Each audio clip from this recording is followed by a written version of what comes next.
Muy buenas a todos. Este es el primer capítulo de Filosofadas. Y va a ser un espacio donde voy a abrirme a todos vosotros y que podáis conocer un poquito más de mi persona, un poquito más de mis pensamientos o mis reflexiones en el día a día y cómo con estas reflexiones voy aprendiendo cosas, ¿no?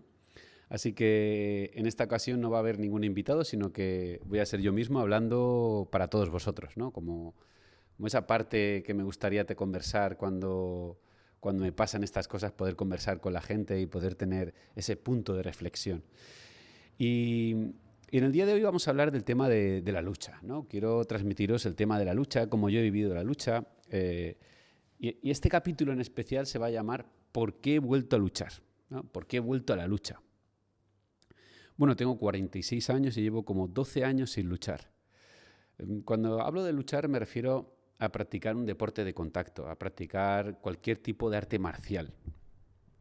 Y aunque muchas veces me habéis visto pegarle al saco o pues, hacer algún combate de sombra, ¿no? Algún asalto de sombra, al final esto no es luchar, ¿no? Al final esto es simplemente moverse un poquito con diferentes ejercicios que pueden verse como lucha, pero no es un combate, no es luchar en sí. Lucha como tal, llevo como 12 años que me lo dejé. Y voy a contaros por qué lo hice, por qué hice esa decisión y ha sido mi decisión de volver a hacerlo. Es una invitación a que vosotros también reflexionéis en si os interesaría hacerlo o no. Bueno, desde muy joven yo empecé a practicar deportes de contacto simplemente por una situación en la que me vi envuelto en el que pues, no tenía familia, me encontraba en la calle y era una situación compleja, ¿no? Fue esa parte en la que yo decidí plantarle cara a la vida luchando, ¿no? Entonces empecé a luchar, a meterme en el mundo de los gimnasios, empecé ese proceso de pequeño luchador, ¿no? Lo cuento en mi libro, Diario de un estoico tatuado, por si no lo habéis leído, pero ahí lo cuento.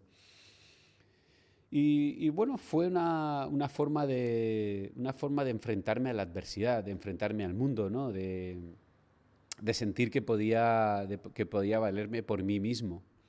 ¿Qué pasó en esta fase de mi vida? Que con 14, 15 años empecé en el boxeo, por ahí tengo mi primera foto con 15 años con unos guantes de boxeo, y luego ya empecé a practicar otra serie de artes, ¿no? Como podría ser, luego pasé a full contact, luego pasé a kickboxing y luego ya al boxeo inglés, que es el clásico, ¿no?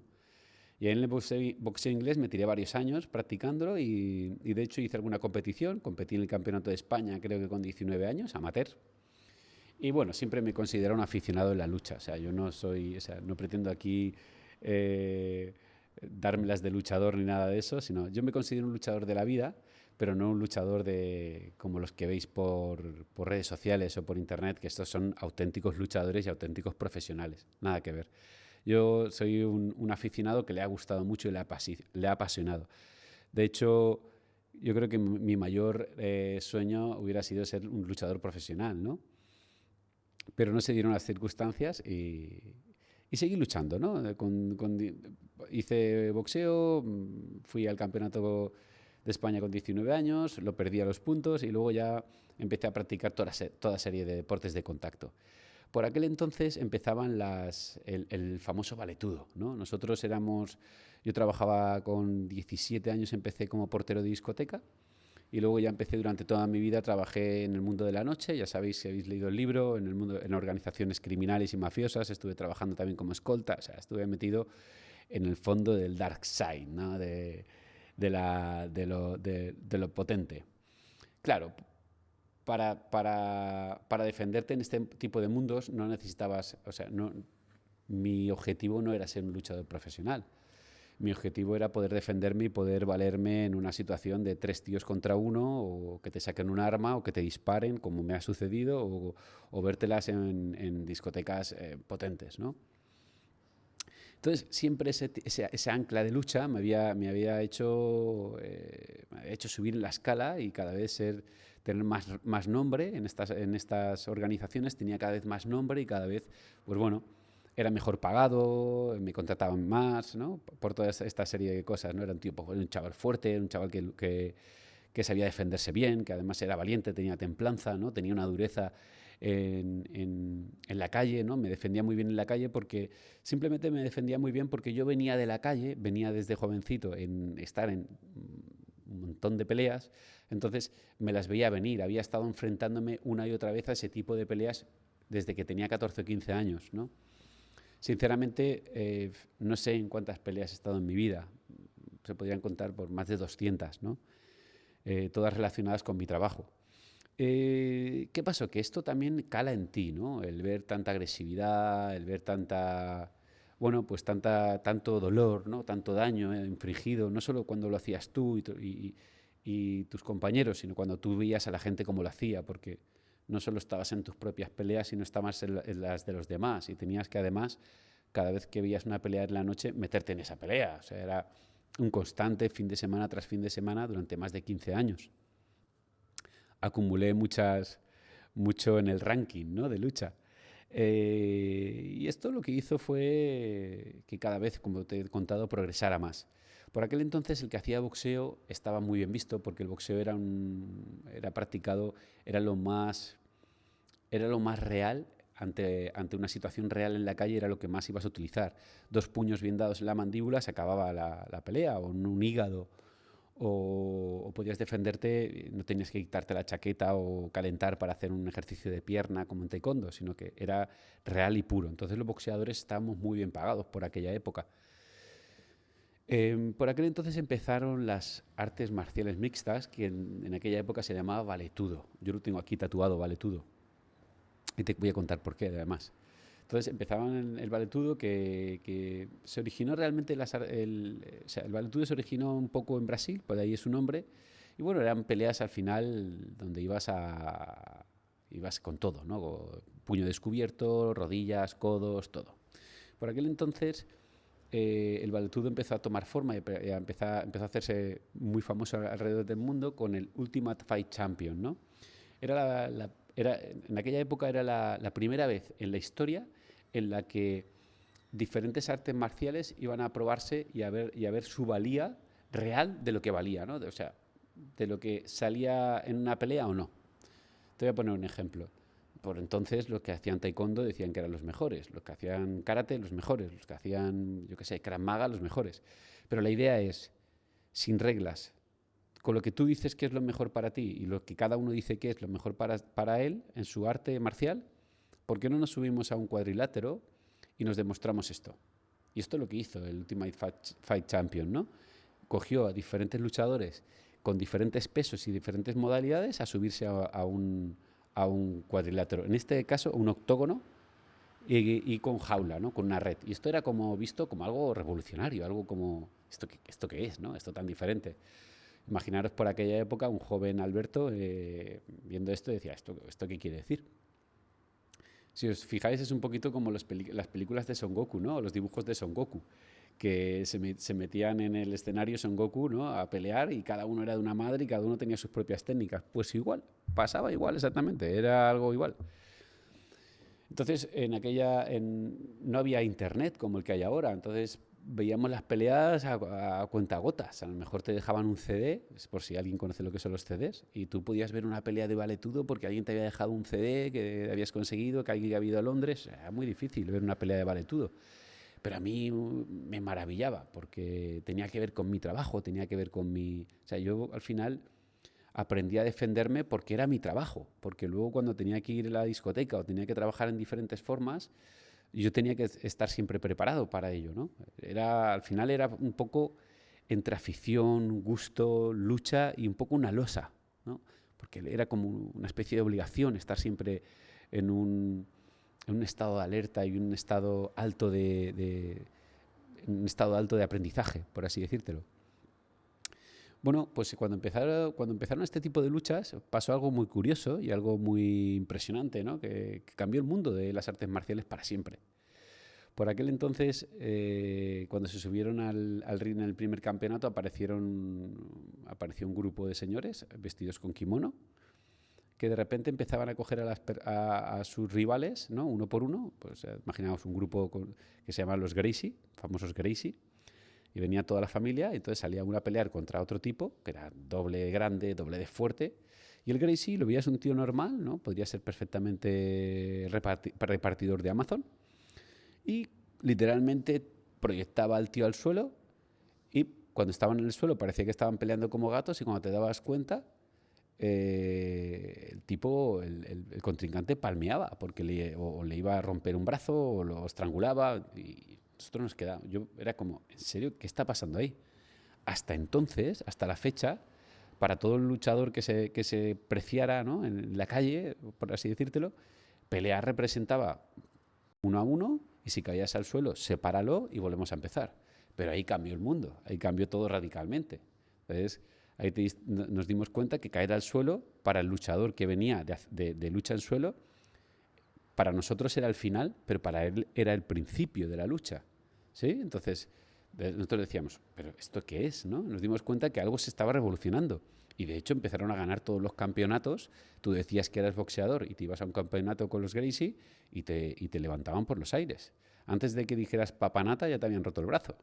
Entonces era como, ¿qué? O sea, llevo toda la vida boxeando y ahora cualquiera persona que haga un poco de suelo va a poder conmigo.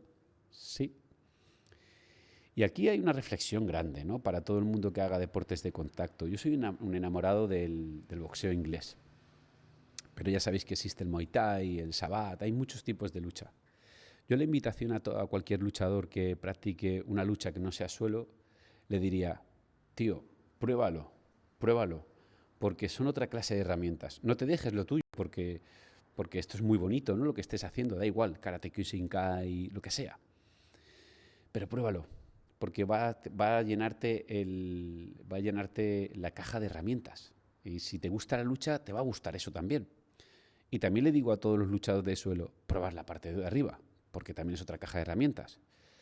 Lo que os quiero transmitir que al final la lucha es una disciplina. Es una disciplina de las artes marciales. Una disciplina de luchador son todas las luchas.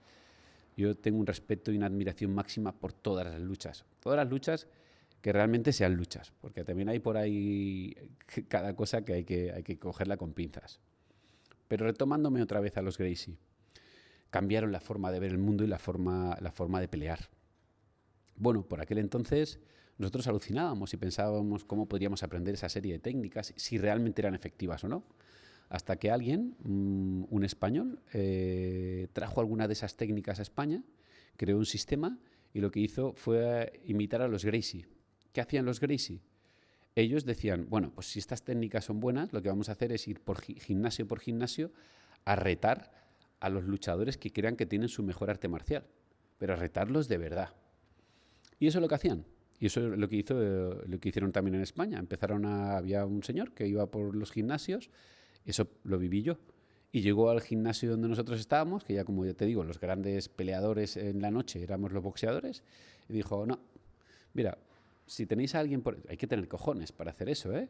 Te plantas en un gimnasio que no conoces a nadie y dices, mira, ¿cuál es tu mejor luchador? Yo quiero pelear con él. ¡Wow! Entonces cuando este señor ponía a su mejor luchador, tú veías, era un tío con barriguita. Era un tío que lo veías y decías, ¿en serio? ¿Este va a luchar con el mejor de mis luchadores? Por aquel entonces yo era muy jovencito y jovencito al lado de las personas que me rodeaban, porque las personas que me rodeaban pues eran personas del mundo de la noche que tenían un bagaje muy grande, ¿no? En peleas en calle, en peleas en clubs, en movidas potentes, ¿no? En grandes peleas semana tras semana. O sea, eran tíos con los huevos pelados. Total que en esa lucha, lo recuerdo como si fuera ayer. Uno de mis mentores se quitó las botas y dijo, yo voy a luchar. Y nada más se pusieron a luchar, claro, tiró una patada, un low kick a la rodilla para romperle literal la rodilla al contrario. Y el contrario, que es el que hacía lucha de suelo, lo único que hizo es absorber ese golpe, agarrándose a la persona, cayeron al suelo, empezaron a rodar como gatos, moviéndose. Por aquel entonces parecían gatos. Hasta que de repente palmeó y había una estrangulación que literalmente lo iba a matar, o sea, casi lo desmaya. Entonces ahí alucinamos todos, como uno de nuestros grandes hombres, líderes y potentes hombres, había caído contra un tipo que no sabíamos quién era y que lucía una barriguita de cerveza que era una risa. Entonces dijimos, wow, aquí ha pasado algo, esto hay que tomárselo en serio. Fue a raíz de ahí cuando yo empecé a entrenar, venía del boxeo inglés y de las pesas y tal, y empecé a entrenar esa parte de suelo con ese señor que vino, que montó una serie de academias, y yo empecé a practicar ese tipo de lucha.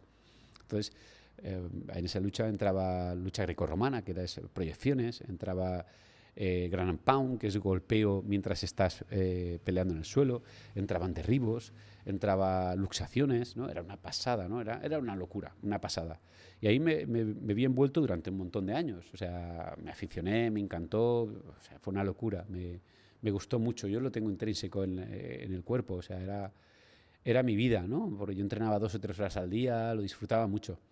Y luego, claro, yo lo tenía como una aplicación a mi propio trabajo, porque si en aquel entonces tú no estabas preparado, cualquier niñato o cualquier persona de la calle se te enfrentaba en la discoteca y te doblaba. Entonces tenías que estar preparado, tenías que estar actualizado.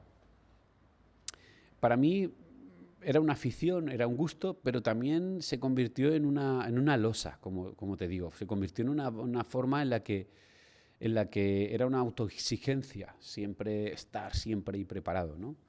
Fue una autoexigencia que fue calando en mí.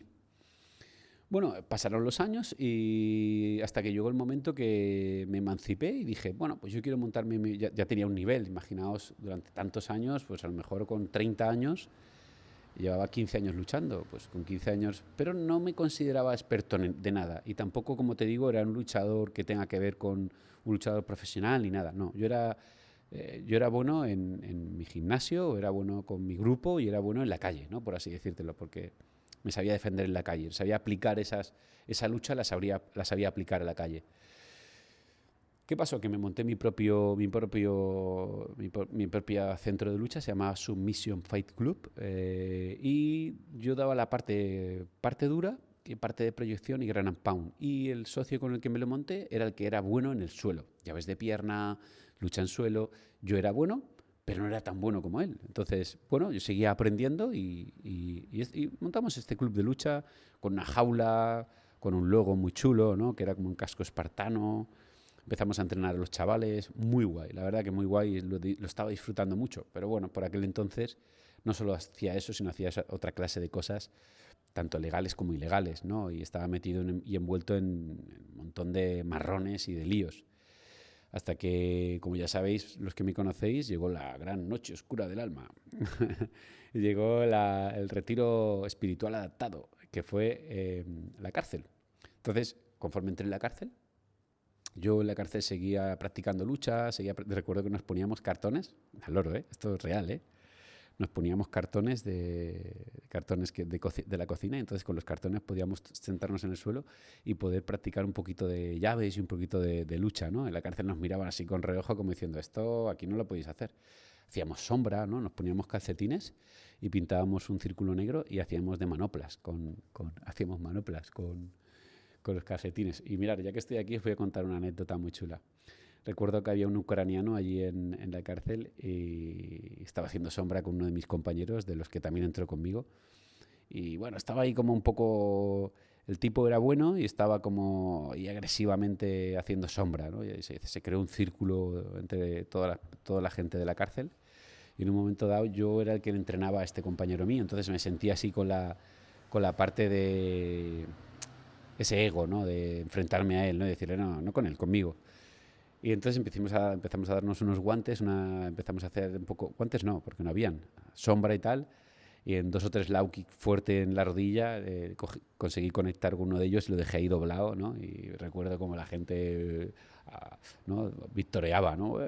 La pasada, ¿no? Imaginaos en la cárcel esto, era como una película, literalmente. ¿Qué pasa? Que cuando salgo de la cárcel, hay algo en mí, pues bueno, pues una creencia, un dolor, una transformación. Porque yo cuando estoy en la cárcel me empiezan a surgir cosas, ideas y pensamientos que digo, yo esto no lo quiero, ¿no? O sea, no la lucha, sino no quiero volver a entrar aquí. Antes de entrar en la cárcel también o sea, quería mejorarme tanto en lucha. Vuelvo otra vez antes de la cárcel, ¿vale? Quería mejorarme tanto en lucha que yo quería... Entonces empecé a investigar quién eran los mejores luchadores en lucha y eran el Brasilia Jiu-Jitsu, que era de los Gracie, que se hace con kimono, o el grappling, o no-gi, que quiere decir cuando te quitas el kimono, haces el mismo tipo de lucha, pero sin kimono. Mucha gente piensa que cuando trabajas sin kimono con kimono, que no tiene nada que ver, y es todo lo contrario. Cuando trabajas con kimono tienes como millones de tipos de luxaciones y movimientos. Cuando te lo quitas, no tienes millones, pero tienes cientos o miles. Entonces te ayuda mucho. Si solo haces grappling, te limita mucho. Entonces, trabajar la parte de suelo es muy importante con proyecciones y luego le puedes meter los golpes. Pero el trabajo de suelo puro y duro viene del Brazilian Jiu-Jitsu. Sigo. Total, que estuve 3 o 4 años practicando Brazilian Jiu-Jitsu y llegué hasta faixa azul de 4 grados, iba a pasar a morada y ya es un nivel bastante chulo. De hecho, fijaros que el Brazilian Jiu-Jitsu tiene una magia muy especial, pero esto lo contaré luego. Vuelvo otra vez a la parte en la que salgo de la cárcel. Cuando salgo de la cárcel, claro, yo desaparezco de mi vida, ¿no? Lo primero que hago es digo, tío, yo esto no lo quiero, ¿no? Se abrió una puerta de conciencia y dije, aquí algo he hecho mal. O sea, empecé a reflexionar de mi vida y dije, esto no lo quiero para mí porque he tenido muchas equivocaciones. Así que toca cambiar. Entonces me envalentoné y me fui a otro lugar, a Valencia, que es donde vivo ahora. Yo venía de Castellón, a 1 hora de aquí. Y pasé el 3er grado, pulsera y todo eso en Valencia, que eso es otra historia para contar. Bueno, pero a raíz de ahí lo que me pasó es que decidí dejar la lucha, ¿no? Por unas situaciones de la vida, pues me vi envuelto en cosas, en complicaciones, no tenía dinero, me había quedado sin nada, no tenía dónde caerme muerto, ni dónde vivir, o sea, fue muy complejo. Yo recuerdo que contaba las monedas para comprar en el Mercadona. ¿Y por qué no me fui otra vez a de donde venía? Una, porque me quedé aquí atrapado, o sea, tenía la pulsera y tenía que cumplir condena aquí. Y otra, porque la vida misma me estaba diciendo no vuelvas porque volverás a lo mismo de antes. Así que, bueno, buena suerte o mala suerte, el caso es que me quedé aquí y fui luchando, ¿no? Fui ahí luchando y una de las cosas que hice fue con una pequeñita nave, que lo cuento en mi segundo libro, por no hacer spoiler, una pequeñita nave con una serie de circunstancias y por una serie de amistades. Empecé a entrenar allí, pero a entrenar en plan físico, ¿no? En plan entrenamiento con unas pesitas por aquí, unas pesitas por allá.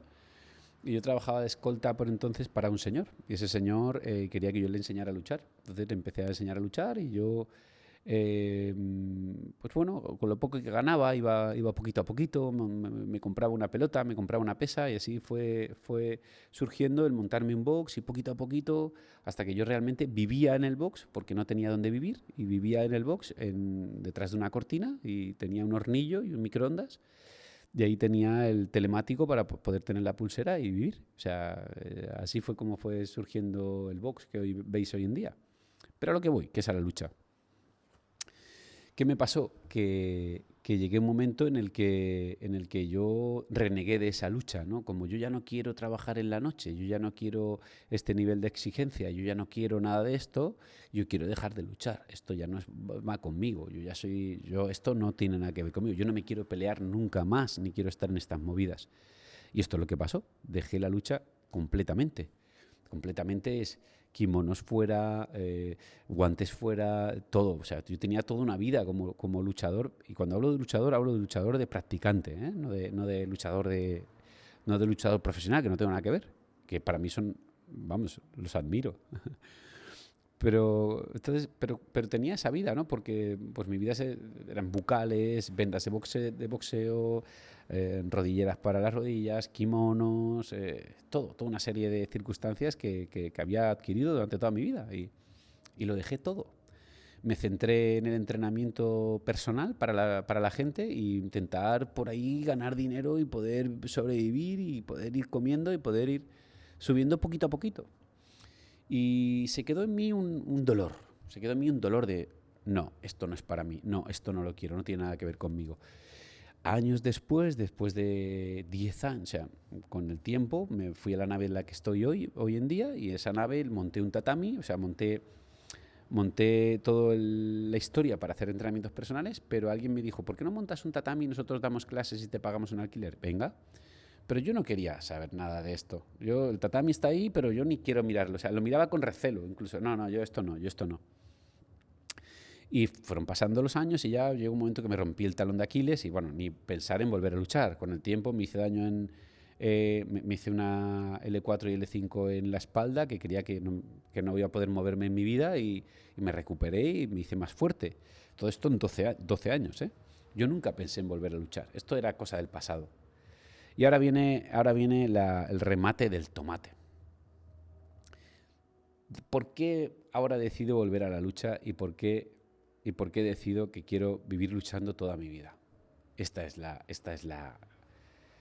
el kit de toda esta película que te acabo de contar. Pues muy fácil. Y vamos a empezar por un tema que habla mucho Jordan Peterson, ¿no? Jordan Peterson es un psicólogo canadiense que habla de la energía sobre las langostas, ¿no? Y él habla de cómo las langostas rivalizan por las hembras y por los mejores lugares en el apareamiento. Las langostas llevan viviendo aquí más de 350 millones de años. Algo han hecho bien. Y las langostas al final, cuando están en ese punto, ¿no?, de rivalidad, que es lo que estoy comentando ahora, que está en ese punto de rivalidad, la langosta se asemeja también al ser humano. Cuando tiene esa rivalidad y pierde una pelea, te lo voy a leer literalmente, pierde una pelea, su cerebro sufre cambios químicos que la hacen más sumisa y menos propensa a luchar en el futuro. Estas langostas sumisas tienden a evitar conflictos y a aceptar una posición más baja en la jerarquía social. ¿Te suena esto como persona? O sea, ¿te suena la confrontación con tu jefe, la confrontación con el límite que tienes que poner en algo, la confrontación que cuando tenías 14 o 15 años no pudiste tener en la discoteca cuando alguien te dijo algo, esta confrontación lo que hace es hacerte sumiso, y esta posición de hacerte sumiso hace que te retraigas, hace que vayas de hombros abajo, hace que la jerarquía social seas percibido como débil. Y dirás, bueno, pero yo no tengo que luchar ni soy una gamba. Todos tenemos que luchar y todos tenemos intrínseco la lucha. Y te voy a seguir contando. Jordan Peterson utiliza esta observación para hacer una analogía con los seres humanos. Sugiere que, al igual que las langostas, los humanos también pueden experimentar cambios en su estado mental y comportamiento después de enfrentarse a derrotas o fracasos. Según Peterson, esto puede llevar a una espiral descendente de baja autoestima y sumisión si no se aborda adecuadamente. ¿Me explico lo que os quiero decir? Fijaros que al final la lucha es algo intrínseca en el ser humano, no en el ser humano, en la naturaleza. Una semilla, cuando está en tierra, lucha por sobrevivir, para hacerse hacia arriba, para crecer, y lucha contra que no se la coman los pájaros, que lucha contra la tierra, va metiéndose entre ella para subir hacia arriba. Pero no solo una semilla, sino desde un mosquito, un gusano, hasta un caballito de mar luchan por una hembra. O sea, nosotros nacemos luchando. O sea, la lucha es intrínseca en el ser humano, es algo que nos acompañará. Todos los animales de la tierra luchan, nosotros luchamos, estamos forjados en la lucha. O sea, estamos aquí porque nuestros ancestros lucharon por una tierra, lucharon por su tribu, lucharon por su familia. Es algo que tienes que hacer, es algo que como humano tienes que hacer, tanto seas mujer como hombre. Pero si eres hombre, lo tienes más intrínseco todavía, es algo masculino, es una energía yang que te acompaña. Y al final luchar es vivir, luchar es caerse y levantarse, ¿no? Si tú no luchas, quiere decir que no vas hacia adelante, en propósitos, ¿no? En todo lo que te busques. Y con esto quiero pasar a lo que es el inconsciente colectivo. El inconsciente colectivo tiene una relación con todo esto que te estoy contando, que es pensar esto lo habla Carl Gustav Jung, ¿no? Habla del inconsciente colectivo y los arquetipos humanos, ¿no? Y a ver si lo puedo explicar, lo puedo bajar a tierra, porque es complejo. El inconsciente colectivo es esa red, hay una red neuronal, imaginaos, es como el Internet, ¿no? Vamos a poner ese ejemplo. Es como el Internet. El Internet tú no lo ves. Tú haces así, tú no ves el Internet, incluso no ves el wifi ni la música, pero existe, está ahí, ¿no? Y cuando quieres vas y te descargas un programa o te descargas un archivo y aparece y lo ves. Está. Lo mismo pasa con el inconsciente colectivo. Voy a ponerte un ejemplo. Imaginaros un tigre que lo tenemos encerrado en una jaula y nunca ha visto a sus padres ni nada. Le hemos dado de beber, de amamantar desde pequeñito y le hemos dado para comer pienso de oveja y cogollos de lechuga. ¿Cómo crece ese tigre? Crece de una determinada manera, crece creyendo que esa es su comida, ¿sí? Pero ¿qué pasa si le pones una pata de cordero y huele la sangre? Automáticamente en su inconsciente colectivo, la red que hay por ahí, se le descarga el archivo, el chip, la app, como lo quieras ver, de soy un tigre. Y le empieza a salivar la barriga y le empieza a rugir el estómago, que se come esa pata en 3 segundos. Eso es el inconsciente colectivo. ¿Me explico? Es algo que viene en nuestra naturaleza. Es algo que está intrínseco en nuestros genes. Está impregnado en ese gen que nos acompaña a todos. ¿Sí? Entonces, esto pasa con los seres humanos exactamente igual, con tus ancestros, ¿no? Hay estudios probados de que en la época nazi, en diferentes campos de concentración, los judíos, personas que habían pasado mucha hambre y habían pasado mucha penuria con el hambre, generaciones después, sus familias tenían muchos problemas con todo el tema de la comida. Entonces, incluso algunos tenían unos genes que necesitaban comer menos. Fíjate cómo está la película, para que veas lo que es el inconsciente colectivo. Te voy a poner otro ejemplo. Te voy a poner el ejemplo de mi gato Bambú, ¿no? Yo lo cojo a Bambú desde pequeñito, lo traigo aquí, conforme está aquí Bambú. Bambú no ha visto en su vida una serpiente, jamás. ¿Qué piensas? Un ratón. No lo ha visto nunca, porque lo cogí tan pequeño que era imposible. ¿Tú qué piensas que cuando Bambú ve un ratón va a hacer? ¿Va a pensar que es otro gato y va a querer hacer el amor con él o se lo va a querer papar? Se lo va a querer comer. Seguro. Y si ve una serpiente, ¿qué va a hacer? ¿Se lo va a querer comer o se va a querer defender? El inconsciente colectivo de Bambú, de sus generaciones y de sus ancestros, saben lo que es eso. Lo tienen intrínseco, ¿verdad? Está impregnado en tu piel. Esto pasa igual con tus ancestros familiares, con la lucha. Entonces, nosotros tenemos ese chip de luchadores, pero está ahí, en la red. El caso es que tú no te lo has descargado, porque te han dicho que ser masculino es malo, o a lo mejor no has tenido la oportunidad de forjarte la lucha. La pregunta es, si te descargaras ese chip, ¿con qué energía andarías por el mundo? ¿Te lo has preguntado alguna vez? Entonces, es como un perro de caza, ¿no? Que tú a un perro de caza de repente dices, mira, no le quiero... Este perro de caza me lo han regalado y voy a criarlos, pero nunca los voy a llevar al monte. Y generación tras generación nunca los voy a llevar al monte, ni a cazar, ni nada. Generación tras generación. Son perros de papel, porque ya no sirven para cazar. Los hijos ya no sabrán cazar, perderán el olfato, el oído, el instinto, que cuando lo lleves al monte seguramente se descargarán ese chip, pero no lo tendrán tan fuerte como si generación tras generación lo has ido trabajando, ¿no? Entonces, mi pregunta es, si yo con mis habilidades que había conseguido de lucha, de confrontación, ¿no? Todas estas habilidades, de repente me quitan el chip y me meten en una habitación con 5 luchadores, ¿cómo me siento? Esta es la pregunta, ¿cómo me siento? Indefenso y con inseguridad. ¿Te suena? Así es como muchas personas, y con poca seguridad sobre mí mismo, así es como muchas personas se sienten y dicen, ¿y por qué me pasa esto, no? Pues a lo mejor te tendrías que descargar el chip de la lucha, que viene de tus ancestros, y seguramente verías el mundo, verías los problemas, verías las dificultades con otro tono, con otra forma. Luchar no quiere decir que yo vaya a ir ahora abajo y vaya a pelearme con la gente, no tiene nada que ver con esto. Luchar es un acto en el que tú luchas, en el que tú te confrontas, ¿no? Es una manera diferente de verlo, es una manera de confrontarse a la vida, de confrontarse a un ser humano, a un hombre, ¿no? Pero desde un respeto. Y te voy a decir lo que aprendí cuando decidí, o sea, cuando yo entendí todo esto, te voy a decir cómo sucedió. Sucedió porque me fui a ver a un amigo, a Andrés, el último running de la academia de aquí de Valencia. Bueno, pues hicimos un podcast y luego él me invitó allí a entrenar y venga, yo pensé que iba a hacer kettles Y cuando llegué allí, pues es una academia de lucha y él me dijo, ponte el kimono. Y dije, ¿cómo? Hostia, no le iba a decir que no. Y el kimono, ahora yo, no, tal, como avergonzado, no, renegando. Total, que me puse el kimono. ¿Y sabéis lo que pasó? Que se despertó ese tigre. Me emociono. Se despertó ese tigre. O sea, se despertó ese hombre luchador que tengo dentro, ¿no?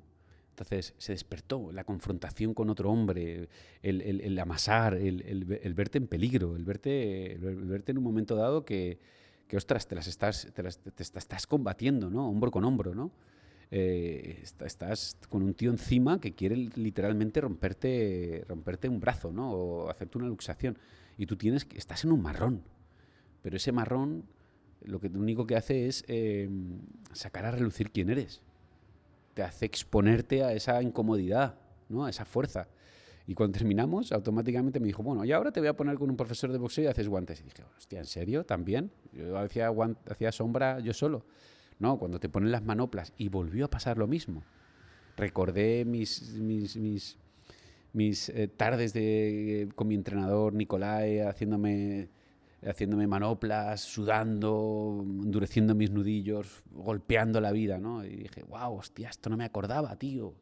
Entonces, desde ese momento se descargó otra vez el chip. Volvió otra vez a mí. Mira, se me ponen los pelos de gallina. Volvió.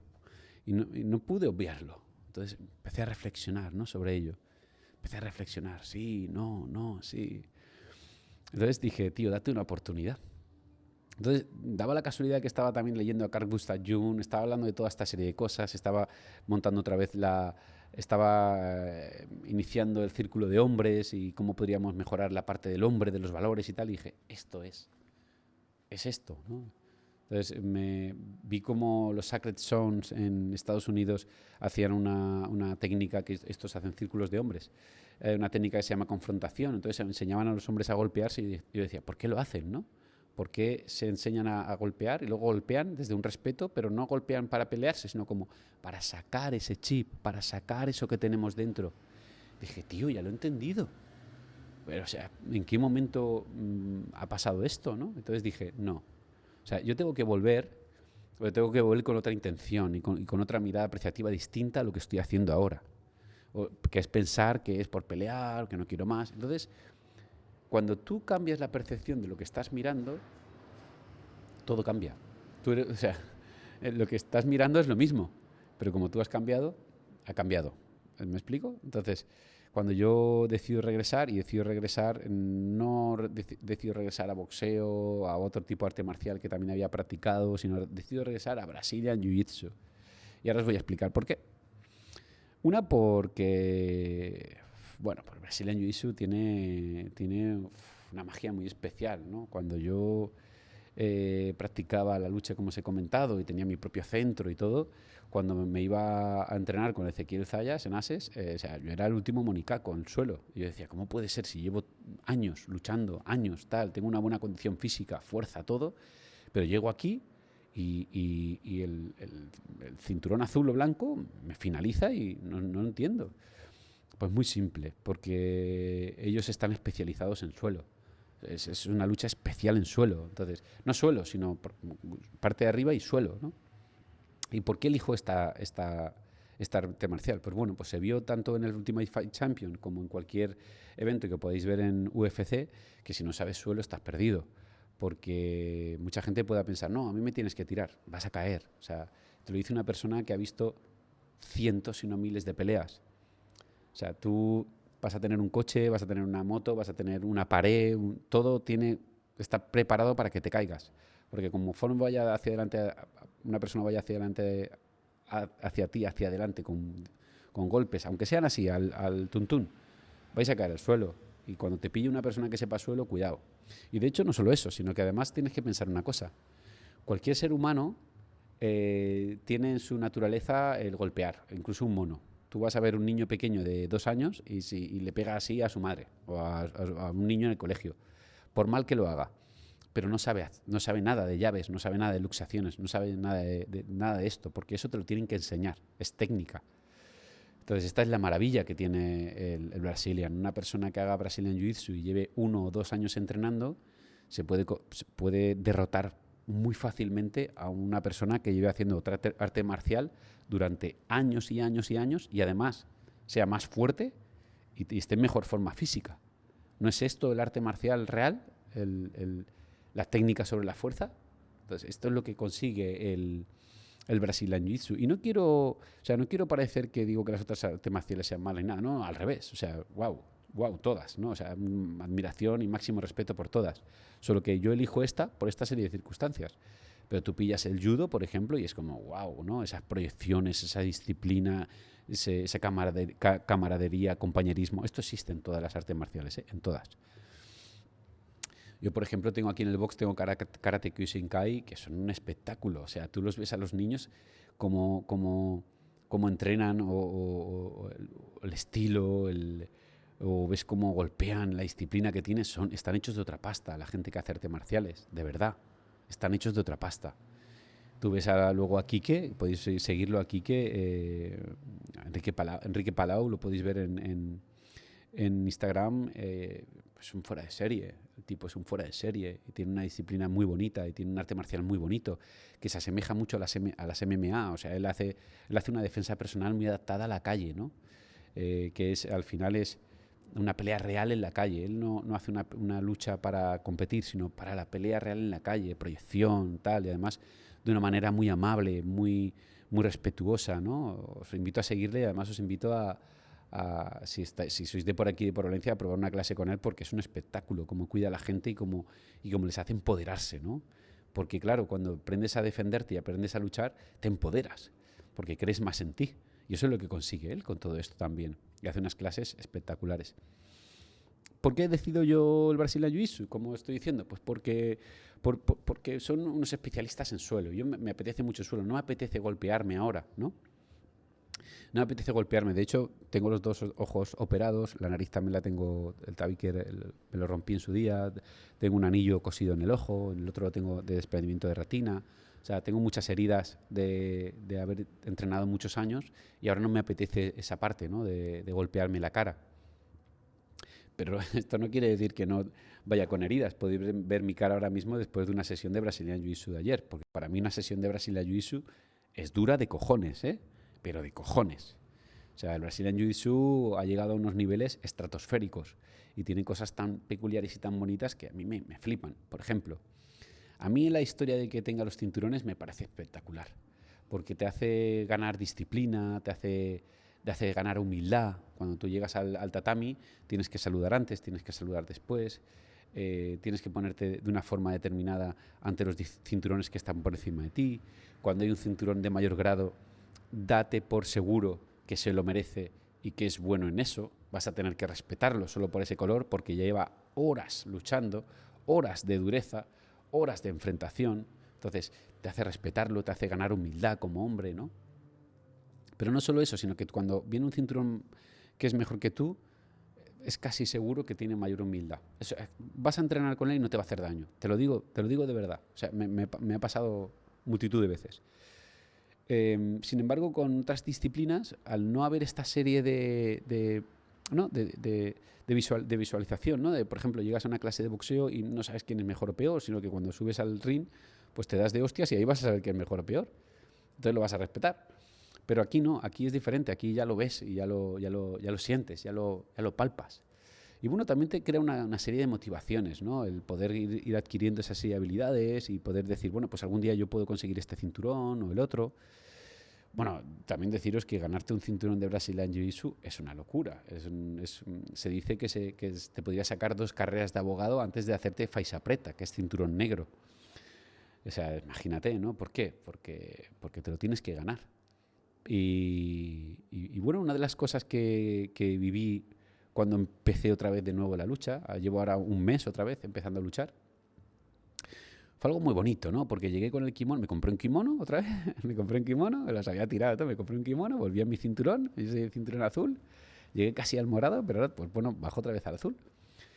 Y elegiste arte marcial porque dije, joder, esto es súper bonito, ¿no? El Brazilian Jiu-Jitsu es una cosa que no es para de hoy para mañana, ni un año, ni 2, ni 3. Es una filosofía de vida. Al final el Brazilian Jiu-Jitsu es una filosofía de vida de por vida, o sea, es una manera de vivir. O sea, de confrontarte, de cómo luchas, de saber de que vas a ir por cualquier parte del mundo y hay Brazilian Jiu-Jitsu en todo el mundo. De hecho, por ejemplo, en Emiratos Árabes lo tienen incluso en las escuelas, muchas escuelas obligado por la eficacia que tiene, creo que lo he dicho antes.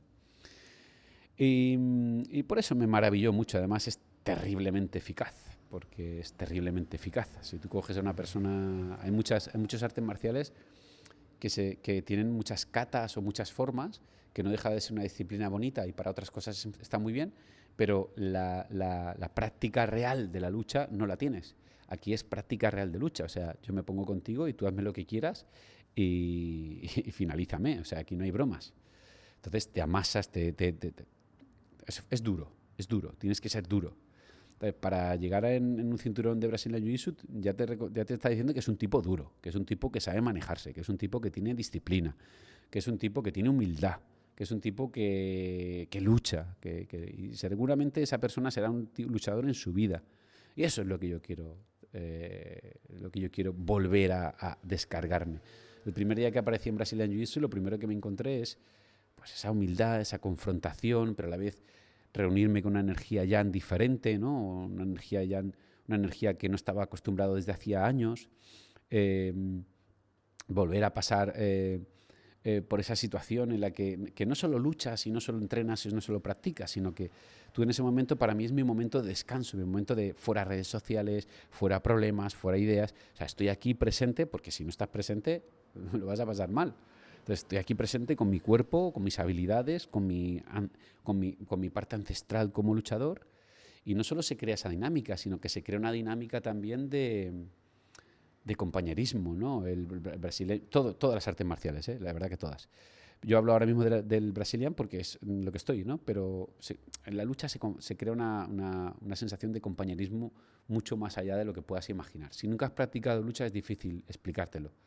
Por ejemplo, yo puedo entrenar en el gimnasio y entrenar contigo y hacernos un entrenamiento juntos. Pero bueno, se crea una amistad. Pero cuando luchas, tú te estás confrontando con el otro y literalmente quieres hacerle palmear. O sea, quieres hacerle un KO. Entonces, cuando terminas, aun habiendo esa confrontación y esa lucha entre los dos, surge un respeto, una admiración por la persona por haberse enfrentado a ti y por haber compartido contigo esas habilidades. Entonces se crea una sinergia que va mucho más allá de otros deportes. ¿En otros deportes será otra forma? Sí. Yo hablo de esta porque lo he notado en esa forma, ¿no? Y bueno, también te saca de tu zona de confort en la que estás en la comodidad de todo, ¿no? Y te crea una serie de nuevas amistades y de nueva forma de vivir y entender el mundo que te ayuda. O sea, ya tienes un grupito de gente que son luchadores y eso te llena de energía y te llena la caja de herramientas para tener más herramientas para tu vida, para la confrontación en tu vida, para ser quien quieres ser, para andar con la vida recto, ¿no? Con esa parte de energía que a mí durante todos mis años me había acompañado. Y de hecho todo el mundo que me conoce me dice, joder, tío, es que a ti se te ve una seguridad en ti mismo. Claro, porque vengo de practicar esto toda mi vida. Y el haberlo dejado no quiere decir que tenga menos, pero sí se pierde esa parte.